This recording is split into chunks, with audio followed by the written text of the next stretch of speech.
हाय बेचारी बहू। सरिता की शादी एक अच्छे परिवार में हुई है। उसका पति रोहन उसे बहुत प्यार करता है।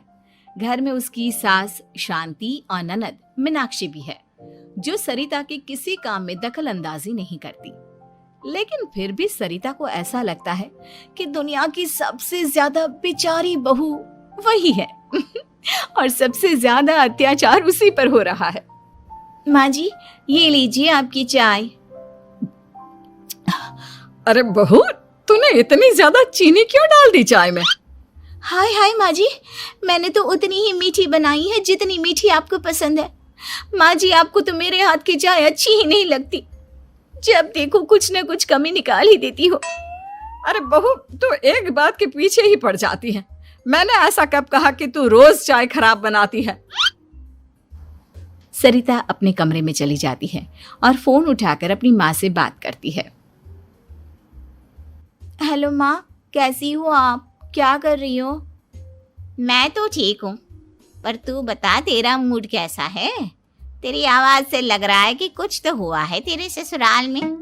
अरे क्या बताऊँ माँ, यहाँ तो हर समय मेरे साथ बहुत बुरा व्यवहार होता है। मैंने अपनी सास के लिए इतनी अच्छी चाय बनाई, लेकिन मेरी सास चाय पीते ही मुझे 4 बातें सुना दी। बेटी, तू इतनी छोटी छोटी बातों पर ध्यान ही क्यों देती हो? तुम्हारी सास ने कुछ बोल भी दिया तो क्या हो गया? वो बड़ी है ना तुझसे। माँ ने इतना समझाया, लेकिन इस बात का सरिता पर कोई असर नहीं हुआ। अपनी बेचारी बहू की छवि वो बदलना ही नहीं चाहती। अगली सुबह सब नाश्ते के टेबल पर बैठकर नाश्ता कर रहे थे, तभी सरिता ने अपने पति से कहा, सुनिए जी, मुझे ना आज बाजार से कुछ सामान लेकर आना है। आज आप ऑफिस से आने के बाद मुझे लेकर चलना ना। भाभी, मुझे भी कुछ किताबें खरीदनी है। आप दोनों जा ही रहे हो तो मेरी किताबें भी ले आना। लो, अभी तो बात ही की है बाजार जाने की, तो एक फरमाइश आ गई। माँ जी, आप भी बता दो कुछ, और हाँ, मोहल्ले वालों से भी बोल दो अगर वो कुछ मंगवाना चाहते हो तो। बेचारी मीनाक्षी अपना सा मुंह लेकर रह गई। ये सब देखकर रोहन से चुप नहीं रह गया और वो गुस्से में बोला, सरिता, क्या हो गया है तुम्हें? मीनाक्षी ने तो सिर्फ किताबों के लिए बोला है।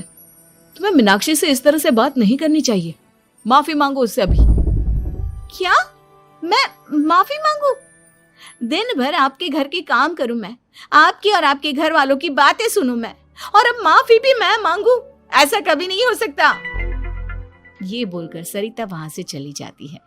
एक दिन उनकी पड़ोसन घर आती है। अरे सरिता, क्या कर रही है? और क्या करूंगी भाभी जी, बस घर का काम ही कर रही हूँ। आप बताओ कैसे आना हुआ?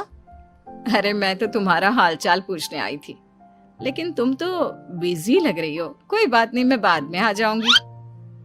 और क्या करूं भाभी जी, जब से शादी होकर आई हूँ ना, बस काम ही कर रही हूँ। और इस घर में ना कोई मेरी कदर नहीं करता। पति है जो बस घर से ऑफिस, ऑफिस से घर। ननद को तो कॉलेज से फुर्सत नहीं। बची सास तो उनका सारा समय मेरी गलतियां निकालने में लग जाता है। अरे ये क्या कह रही हो सरिता? तुम्हारी सास तो पूरे मोहल्ले में तुम्हारी तारीफ करती फिरती है कि तुम बहुत अच्छी हो, पूरा घर तुम्ही ने संभाल रखा है। हाँ तो क्या हुआ, इसमें गलत क्या कहती है? सच्ची तो कहती है। मेरी मर्जी के बिना इस घर का पत्ता भी नहीं हिलता। शाम को जब रोहन घर आया तो उसने सबसे कहा, कल हम सबको मौसी जी के घर जाना है। उनकी बेटी की शादी है। सब अपनी अपनी पैकिंग कर लो, सुबह होते ही निकल जाएंगे। और सरिता, तुम कान खोलकर सुन लो, वहां जाकर किसी की बुराई भलाई शुरू मत कर देना, नहीं तो मुझसे बुरा कोई नहीं होगा। हाय हाय जी, आप तो ऐसे कह रहे हो जैसे मैं सुबह शाम सबकी बुराई करती फिरती हूँ। आज तक कोई कह नहीं सकता कि मैंने किसी की पीठ पीछे किसी के बारे में कोई बुरी बात बोली हो तो। अरे बस बहू, बात को और ज्यादा आगे मत बढ़ा। हमें सब पता है तू हमारे साथ क्या व्यवहार करती है। ये बात घर तक रखना, शादी में किसी को कुछ मत बोलना, नहीं तो सब कहेंगे कि शांति की बहू कितना बोलती है। हाँ हाँ, सब कुछ तो मैं ही बोलती हूँ ना। आप लोग तो हर समय फूलों की बारिश करते रहते हो मेरे ऊपर। सारी गलती मेरी है जो मैं इस घर में आई। सबका कितना ध्यान रखती हूँ, लेकिन फिर भी मेरी तो आप लोगों की नजर में कोई कदर ही नहीं है। अगली सुबह सब लोग मौसी जी के घर पर चले जाते हैं। वहां पर शादी का माहौल होता है, सब जगह चहल पहल होती है, बहुत सारे मेहमान आए हैं। सरिता को वहां बहुत अच्छा लग रहा है। वो अपने मन में सोचती है, यहाँ कितना अच्छा लग रहा है, कितनी रौनक है। मैं यहाँ किसी से ज्यादा बात नहीं करूंगी। अगर मेरे मुंह से कुछ ऐसा वैसा निकल गया तो रोहन जी तो मुझसे गुस्सा हो जाएंगी। सरिता ये सब सोच ही रही थी कि वहां रोहन की कजिन साक्षी आ गई और सरिता से बोली, आप सरिता भाभी हो ना? जितना आपके बारे में सुना था आप तो उससे भी ज्यादा सुंदर हो। हाँ वो तो है, मेरी सुंदरता की तारीफ सब करते हैं। मेरे मायके में तो सब यही बोलते हैं कि रोहन जी की किस्मत बहुत अच्छी है जिन्हें मैं मिली। लेकिन आप कौन है? मैंने आपको पहचाना नहीं। मैं रोहन भैया की कजिन हूँ। आपकी शादी पर नहीं आ पाई थी ना, इसलिए आप मुझसे मिली नहीं कभी। शांति मौसी और मीनाक्षी आपकी बहुत तारीफ करते हैं। क्या कहा तुमने? मेरी तारीफ? कभी नहीं। मेरे ससुराल वाले कभी मेरी तारीफ कर ही नहीं सकते। मैं इतनी अच्छी हूँ, मेहनती हूँ, लेकिन उन्हें तो मेरी कदर ही नहीं। सारा दिन घर का काम करती हूँ, फिर भी मेरी सास ना मुझे सुनाती रहती है, और पति भी मेरी सास की साइड लेते हैं। ना कभी बाहर ले जाते हैं, ना कहीं घुमाने। अगर घुमाने के लिए कभी बोल भी देना तो उनकी बहन बीच में आ जाती है। मैं कैसे रह रही हूँ उस घर में, ये मैं ही जानती हूँ। सरिता की ये बातें सुनकर साक्षी को बड़ी हैरानी हुई। अब वो हर किसी के सामने अपनी बढ़ाई और ससुराल वालों की बुराई करने लगी। रोहन और शांति को सरिता पर बहुत गुस्सा आया, लेकिन वो चुप रहे। अगले दिन जब वो अपने घर पर आए, सरिता, तुमने क्यों सबके सामने मेरी इज्जत का तमाशा बनाया? तुमसे बोला था ना कि चुप रहना।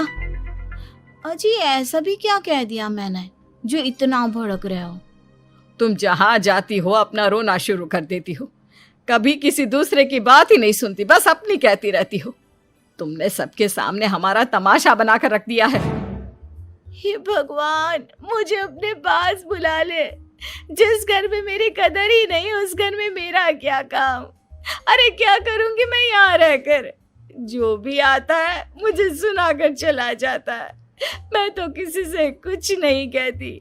सीधी सादी बहू मिल गई है ना सबको, तो जो जी में आए वो करो। सरिता ने अपने आगे किसी को कुछ बोलने ही नहीं दिया, और उस दिन भी उसने सबके सामने खुद को बेचारी बना ही दिया। अगले दिन मीनाक्षी कॉलेज के लिए लेट हो रही थी, इसलिए वो हर काम जल्दी जल्दी कर रही थी। अपना नाश्ता लेने किचन में गई और पतीले में रखे गरम दूध को गिलास में डालने लगी। दूध का पतीला उसके हाथ से छूट गया और गरम गरम दूध उसके हाथ पर गिर गया। ओए माँ, हाय मेरा हाथ, माँ मेरा हाथ जल गया। मीनाक्षी की आवाज सुनकर सरिता दौड़ती हुई आई। ये क्या किया तुमने? तुम्हें नाश्ता चाहिए था तो मुझसे बोल देती, मैं क्या मना कर देती? अब पता नहीं कितने दिन की मुसीबत पाल ली तुमने। सरिता मीनाक्षी को उसके कमरे में ले गई और उसका बहुत ख्याल रखा। उसका इस तरह से ख्याल रखना शांति और रोहन को थोड़ा अजीब लगा। माँ, सरिता के दिमाग का भी कुछ पता नहीं। कल शादी में सबको इतना कुछ बोल कर आई है हमारे बारे में, और अब मीनाक्षी की कितनी अच्छी देखभाल कर रही है। ये ऐसा क्यों करती है? बेटा, तेरी बीवी की ना आदत हो गई है सबके सामने खुद को बेचारी दिखाने की, और आदत इतनी जल्दी नहीं बदलती। जब ये बोलना शुरू करती है तो रुकने का नाम ही नहीं लेती, इसलिए इसे पता ही नहीं चलता कि ये किसके सामने क्या बोली जा रही है। लेकिन दिल की बहुत अच्छी है। हमें भी अपना दिल बड़ा करके ये जैसी है इसे स्वीकार करना चाहिए।